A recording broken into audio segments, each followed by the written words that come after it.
Hi, I'm Christine, And I'm Jermaine. and we are going to look at Arc Week 2.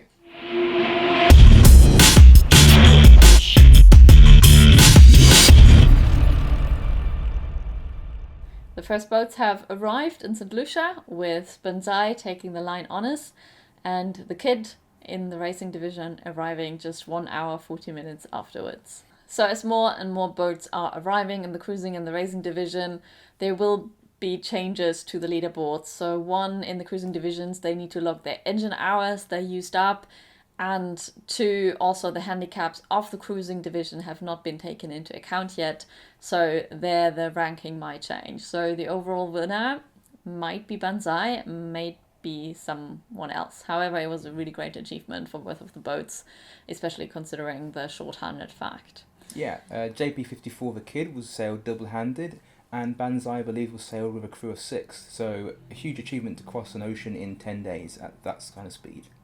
If we look at the handicaps, and we had a couple of more questions there, in the racing division, the handicaps are already in the time corrected. However, in the cruising division, it has not been considered yet.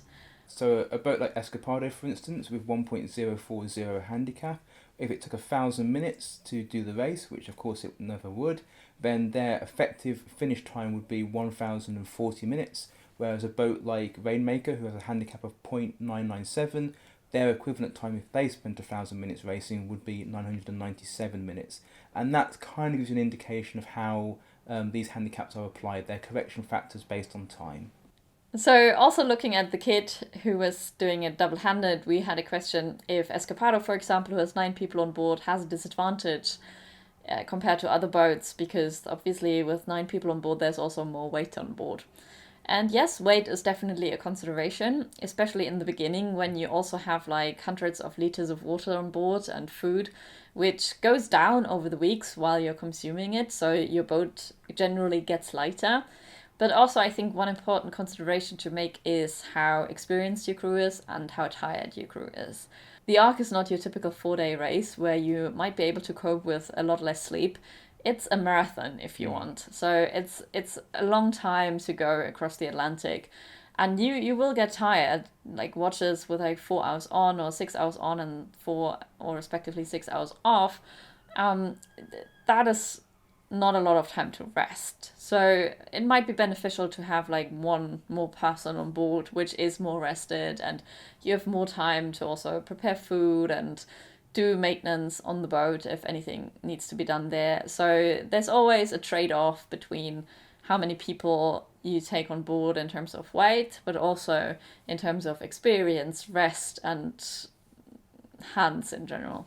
Yeah, I mean, if you consider a crew of 9 and then perhaps a few of them are tired, maybe even consider within the first 4 days you have maybe 3 people, 2 people who are seasick as well. So their ability to kind of function is very much compromised. On a double handed team, if you have 2 people who can't function, then that's a really serious situation, and you're not going to be performing and racing to your fullest. Whereas on a bigger team, if you have a couple of people who are maybe a bit seasick to start with, or a few people who need to deal with maintenance tasks while other people sail the boat, you should have enough people left over to have a dedicated helm at points, someone trimming the kite, someone working the guy, and someone around to deal with any potential issues that pop up. So we feel that a bigger team with people who are kind of slightly less experienced, flying spinnakers and doing something like a marathon, which the Arc is a better experience for those on board. Another question we got was what VMC or VMG is. If you follow the logs on Escopado, at some point they were routing or helming by VMC or VMG, which is Velocity Made Good. If you follow any of the other sailing races like the Vendée Globe or America's Cup, you also often hear the term that the autopilot in the case of the Vendée Globe is set by VMC or steering by VMC. So this came up in another way as well, with a question about why isn't our boat Escapado pointing directly for St. Lucia? And that's because that's not actually the fastest way to get from A to B. So if you imagine that basically from Cape Verde all the way to St. Lucia, with the trade winds fully established, it's pretty much directly downwind for the purposes of our basic model in this explanation. And if you were to sail directly downwind, you'd be going slower than if you were to sail at an angle.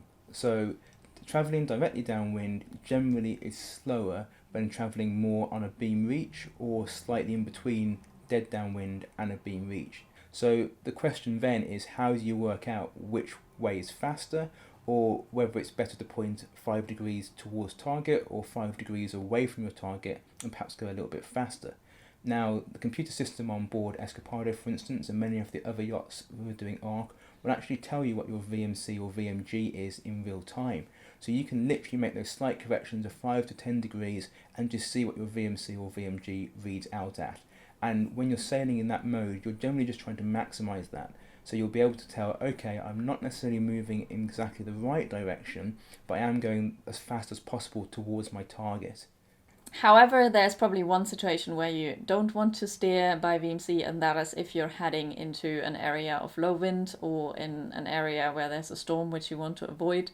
So there's a bit of a trade-off in terms of looking forward at what the weather forecast is presenting to you in a couple of days, and it will change. Every day the weather forecast is becoming more accurate and more correct, and sometimes it also is not.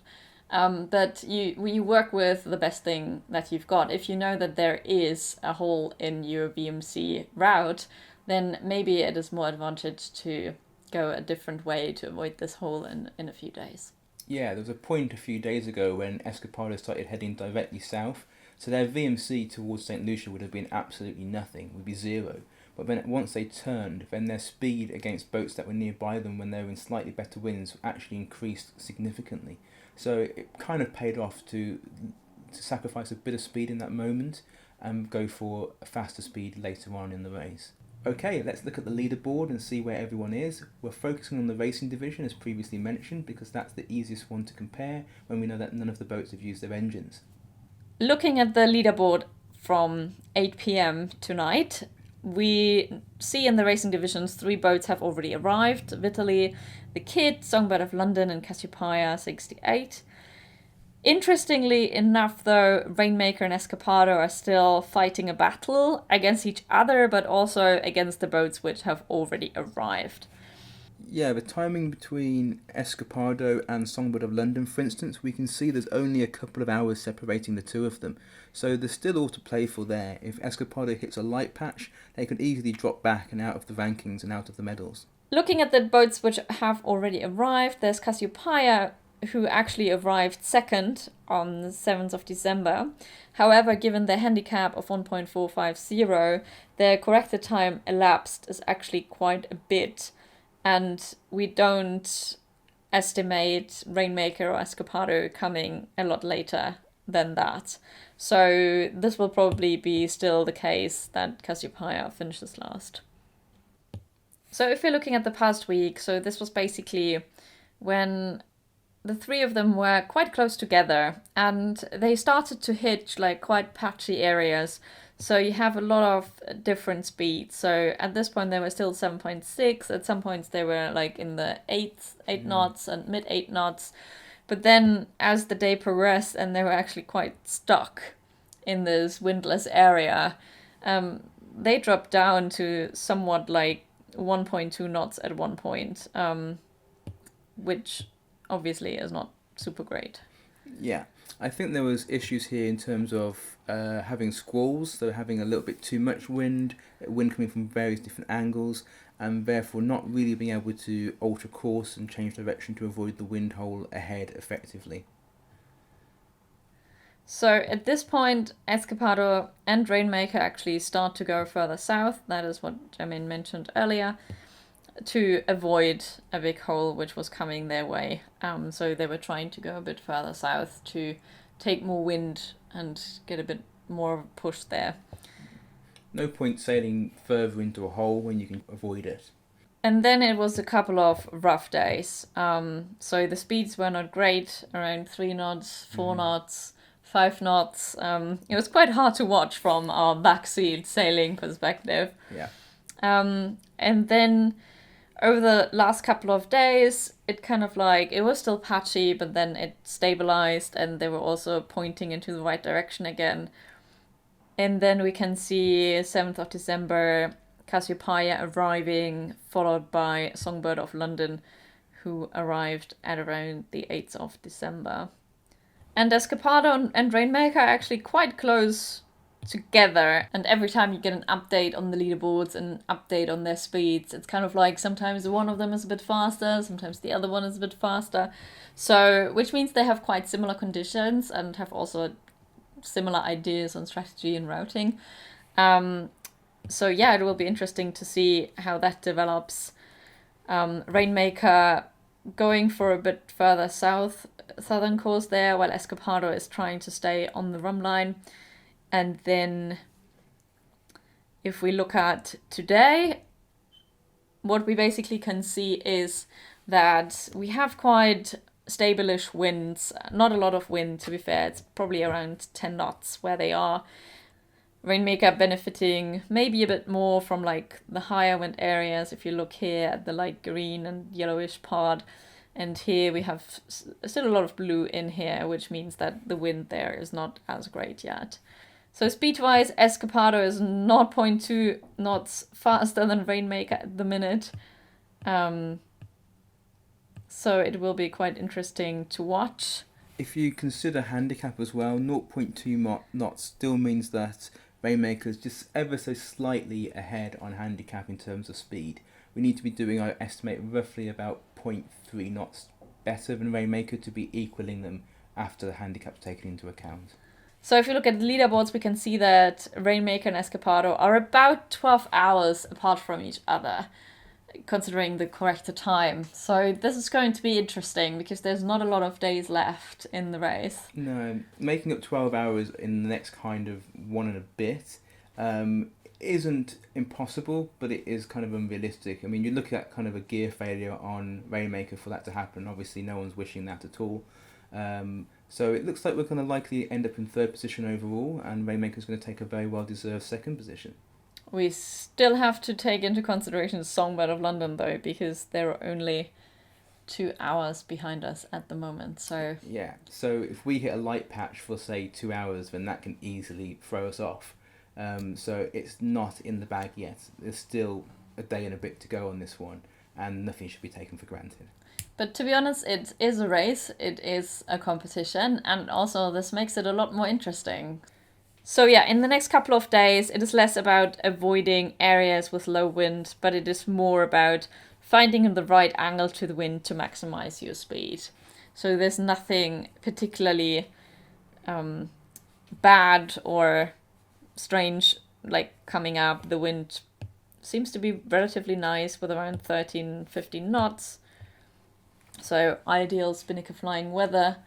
And so hopefully everyone arrives safe and sound in the next couple of days in St. Lucia. Yeah, I think they've got a couple of days of quarantining. I think they have another PCR test, a COVID test when they arrive, which wasn't initially expected, but these have been new protocols that have been brought in, which is a nice time for them to kind of spend with the rest of their team and to decompress and kind of think about what they've achieved over the last 15 or so days.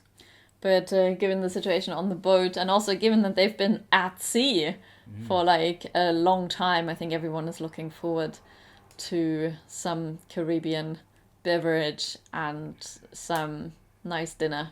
Yeah. Which is not boat food. And a couple of rum punches. Yes, definitely a couple of rum punches. So yeah, we wish them all the best. We are being glued to the leaderboard still, and we hope that they make the podium after all. So stay tuned, and yeah, we hope to see you next time. Bye for now.